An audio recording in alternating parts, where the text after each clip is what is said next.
G'day YouTube, back again. I thought I'd do a video on repotting today.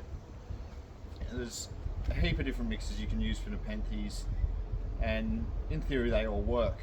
I think the most important thing is finding out what works for your conditions. You might see someone, myself, someone else on YouTube, someone on social media saying, oh, you've got to use sphagnum, moss and perlite, it's the only mix, stick with that. Now that might be perfect in their conditions, but for you it might be a complete failure.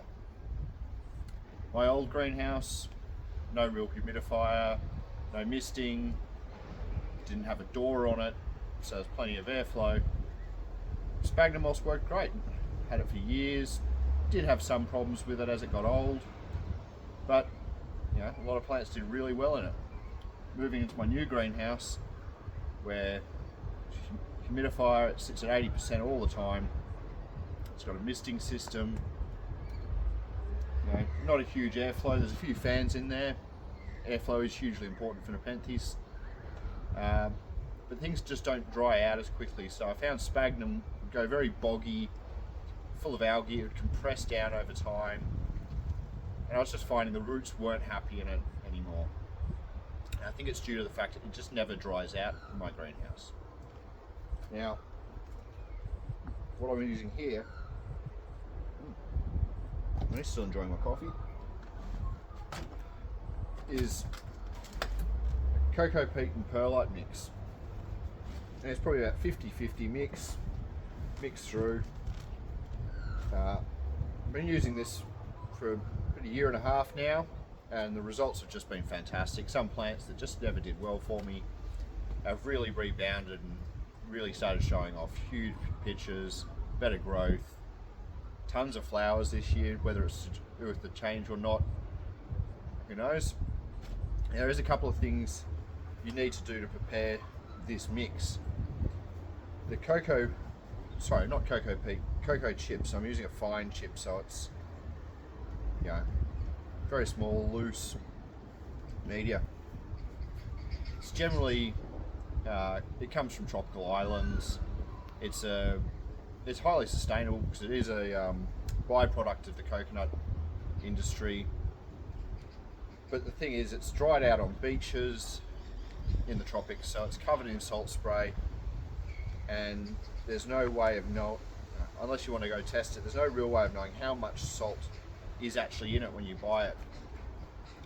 So what I tend to do is I put the entire brick into a big 500ml pot, stick it in a bucket like this, fill it with water, and I let it soak for 2 weeks at a minimum now, and changing the water every few days or so. And you'll see the tannins that come out in the water. At the start, the water's almost black to look at, lightens up over time, and it should be drawing a lot of the salt out as well. Depending where you are, you might need to use rainwater, reverse osmosis water, something like that. I'm lucky here in Sydney, parts per million in the tap water is only 60 ppm. So I can use that to water all my cannabis plants. I don't have any issues with it, and I can use it to soak my media. Now the other one I've started doing is with perlite. As I'm sure you all know, it's really dusty and horrible when you tip it out of the bag. So I tend to stab a bunch of holes in the bottom of the bag before I use it, cut the top off, and stick the hose in it and just flush all that dust out. That dust is absolutely horrible for your lungs, and if you're like me and repotting plants all the time, the long-term effects can't be good. Anyway, let's have a look what we've got here. So you can see over there I've got a couple of plants earlier this morning, and I've got a bunch of plants here that need to be repotted.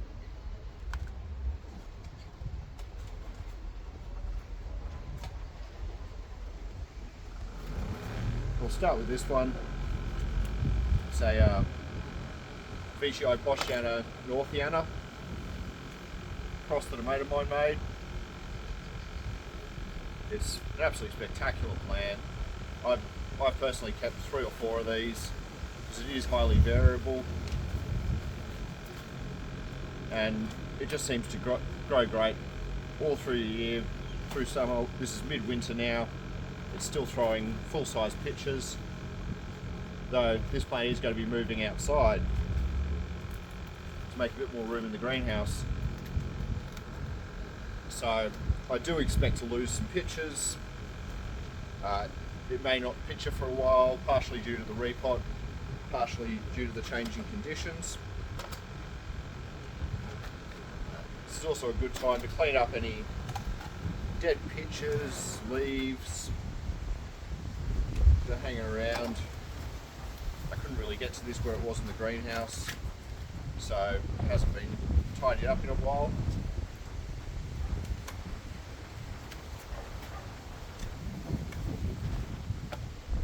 Now, I did say sphagnum doesn't dry out in my greenhouse, but see, this plant's probably well overdue for a repot. You can see that the moss on top's actually died. The live sphagnum might not be dead, it's just dry, crispy. This is definitely underpotted even for my greenhouse. But moving outside, it's going to go into a much bigger pot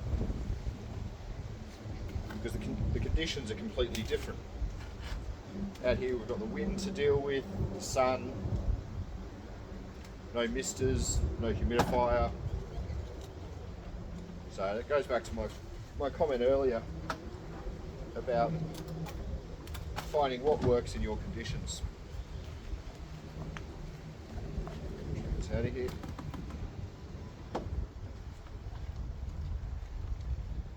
One of the other reasons I went off using sphagnum is when it does come time for a hard repot, where the moss is starting to get a bit nasty, break down.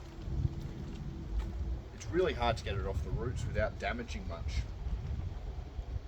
Now, a plant this size can definitely withstand a bit of root damage and root loss. Might put the plant back a little bit, but long term, getting all that old nasty sphagnum out, it's starting to break down, starts to go toxic, holds on to all sorts of salts and minerals. So getting that off the root system is going to be very important for the long-term health of this plant.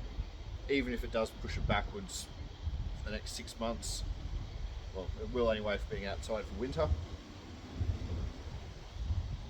But once it settles back in, it'll be a much happier plant. And I'm just sort of gently massaging some of this old media off. I can see roots tangled all through it. So what I might do is grab your hose, set it to a nice gentle jet setting,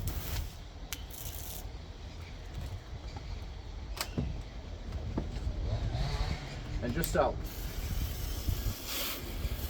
washing some of that media off.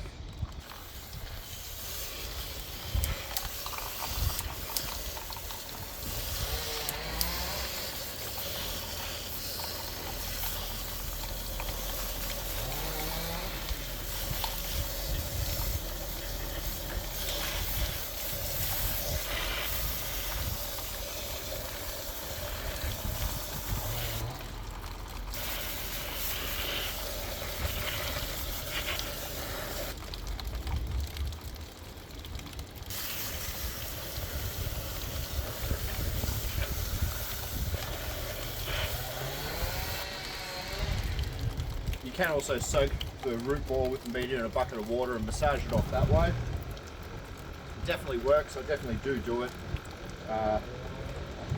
Especially for more pot-bound plants.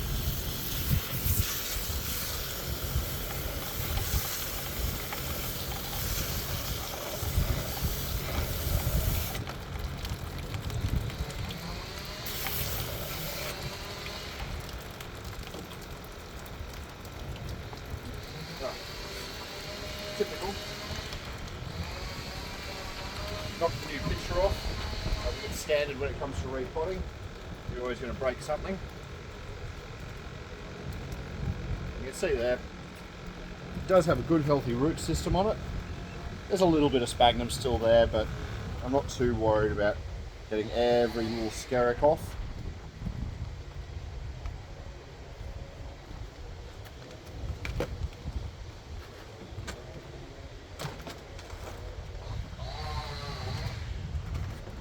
So as I said, it's going into a much larger pot, and that's to take the extra airflow, wind, low humidity, and sun outside. A pot this size for this plant in my greenhouse, it'd probably never dry out, could become toxic over time, and it wouldn't be great for the roots. Although nepenthes don't like going bone dry like some other plants, they still don't want to sit in waterlogged, soggy media.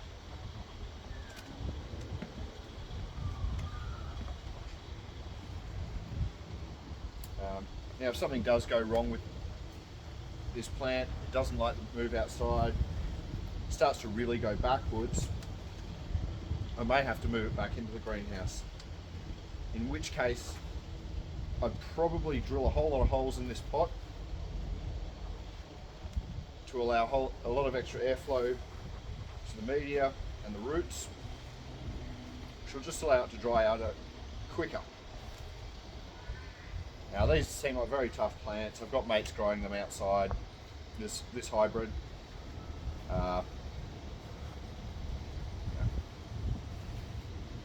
May not like the winter, but once spring comes and it warms up a little bit, I think this plant will do absolutely fine out here. Definitely wouldn't do it with some of my other plants, things like Marta, Aristolocoides, some of those more delicate highlanders. I do not have the conditions to grow them outside. It might be 80% humidity one day, nice and mild temperatures. The next day, like today, it's only 12 degrees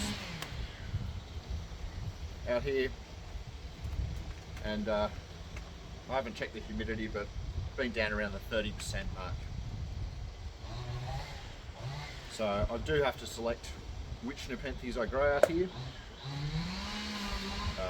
Truncatas, I've got 3 big plants out here, all sorts of hybrids.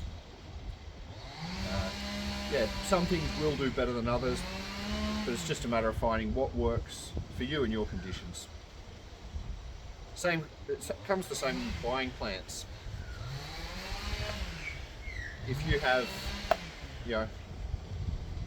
hot, humid conditions, you're somewhere in the tropics, Malaysia, Indonesia, a lowland plant like an Ampulera or a Rafflesiana will probably do fantastically just out in your garden. Here in Sydney, where it does get colder, or other parts of Australia, they're definitely not a good choice for outdoor plants. I know the guys in Melbourne are very jealous that I can grow any nepenthes outside and have them thriving. They just don't do well down there. But as you can see, that's all happily repotted, fresh mix, and that should be happy in that plant for a good few in that pot for a good few years to come.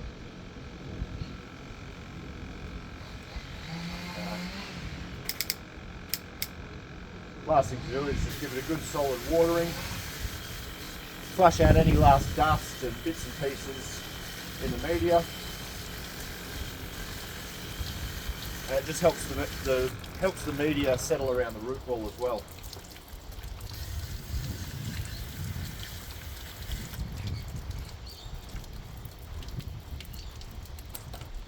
The only other thing I might do is I might come back through later and just top dress it with more cocoa chips, because I have a feeling as the wind comes up, a lot of this perlite will just blow away. I've had winds here to 80 kilometres an hour coming up through the garden, so yeah, we'll see how that goes. Thanks.